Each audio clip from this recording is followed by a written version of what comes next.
Ladies and gentlemen, today we have a very exciting video to get into because we have a few Switch 2 updates.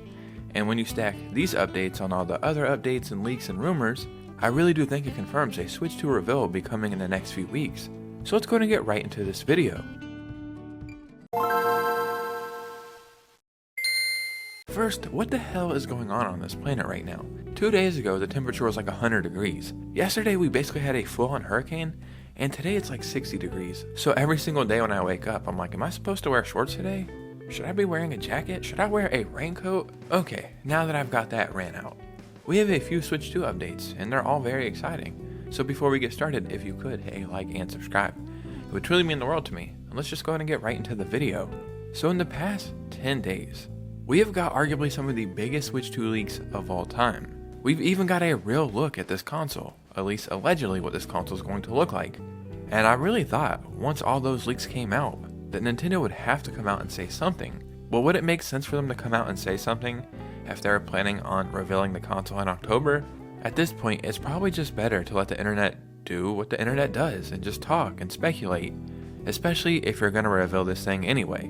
So today we have a leak we're going to go over, and this leak is coming from inside the industry, and it confirms a few details, adds a few more, but I do think it actually creates a few more questions as well, because it gives us some stuff to think about that I don't think has popped up yet in any of these leaks or rumors, and it's kind of confusing me a little bit. So yeah, let's just check out what's going on here.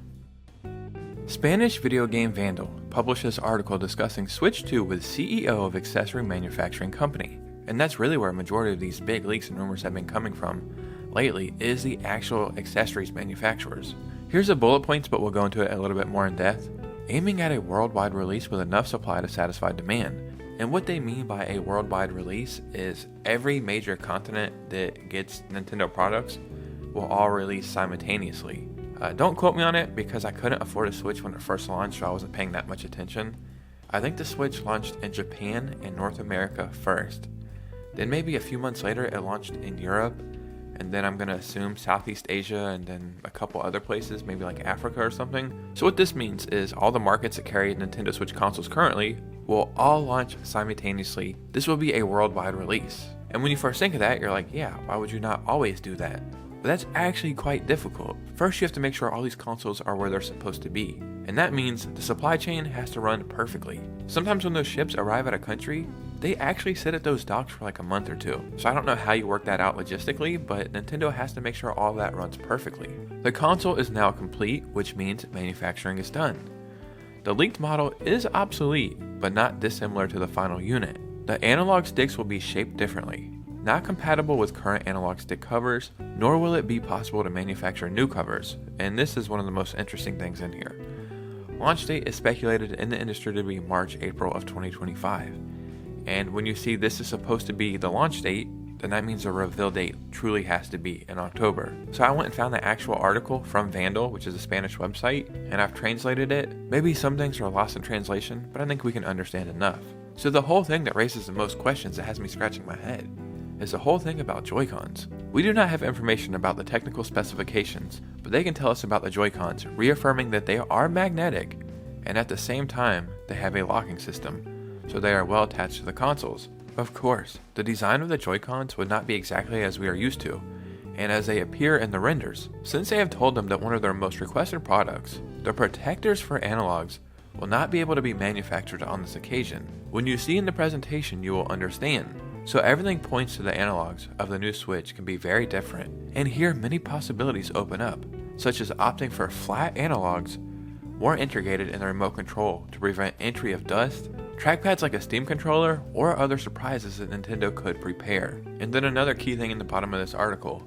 Finally, the price. There is no information available, though it could be between 400 and 500 euros, higher than the Switch but lower than a console of the current generation. We've seen a lot of things saying $400 lately.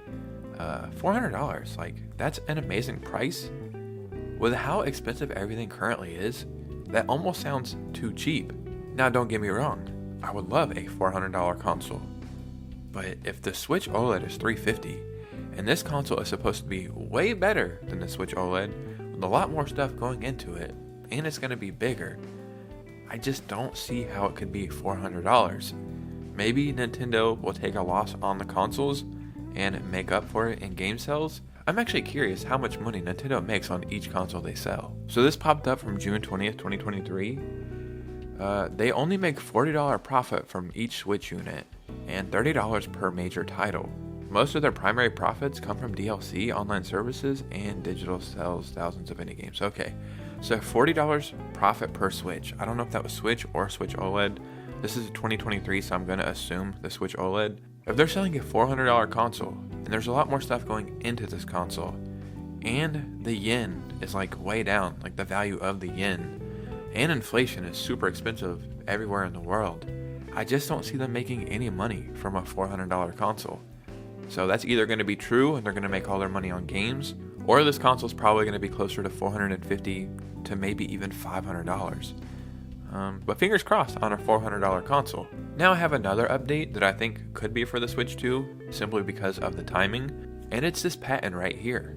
Image display system, non-transitory storage medium having stopped there and blah blah blah blah. Okay, you don't really need to know any of that. An image display method.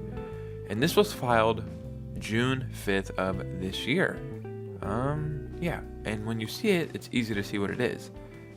It's basically like a VR something or another. It really looks similar to the Nintendo Labo stuff, which I never got to use, which I'm kind of bummed about because I always thought that stuff looked really, really neat. I've actually covered a patent that looked very similar to this recently. There wasn't that many details and there was only a few pictures. And this one right here, they seem to have it all worked out. I can't tell you what the hell's going on here. It just looks like it's working on your field of view and the range of the VR capabilities, but I could be completely wrong. Background to virtual space, no rotation, rotation in a certain direction, background to virtual space.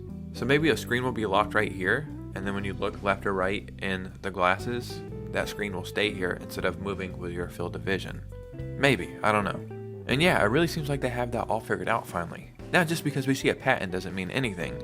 We have seen a million Nintendo patents in the past few years. Some of them are even for consoles that never came into fruition. So if this product was going to be for anything, it would probably be for the Switch 2. So there's a little extra we can sprinkle onto everything we went over earlier. Ladies and gentlemen, what do you think about this information? Like I said, I really thought Nintendo was going to come out and say something when all these massive leaks happened in the past few weeks.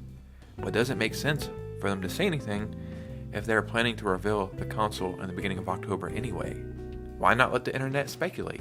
Because whatever's going to happen is going to happen regardless. So I would love to hear your thoughts and opinions in the comments below. If you made it this far, follow me on Instagram. That would be pretty cool. And you guys know me, I will see you soon with a new video. Peace out.